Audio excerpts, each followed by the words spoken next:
Albéric de Montgolfier, vous avez-vous interpellé tout à l'heure le gouvernement sur le problème de financement des collectivités territoriales. La semaine prochaine s'ouvre à Paris le congrès annuel des maires de France. C'est une question qui va donc être très débattue la semaine prochaine et notamment sur le plateau de Public Sénat puisque nous serons pendant 3 jours en direct du congrès des maires. Vous avez envie d'alerter, vous, le gouvernement, sur quel point précis autour de ce financement des collectivités ?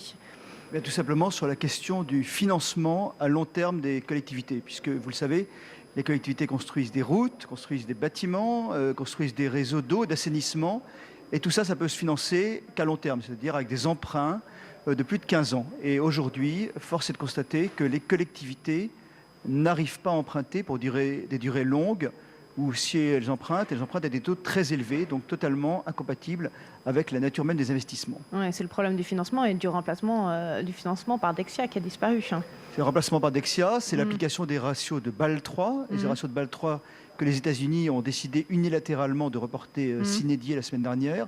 C'est également le fait qu'une partie de l'épargne est captée par la hausse du livret A, par le collège du livret A. C'est également le fait que des ressources ont été supprimées par le gouvernement précédent, je pense à la taxe professionnelle. Mais là, ce n'est pas des ressources de dotation, ce sont des ressources d'emprunt dont je parle.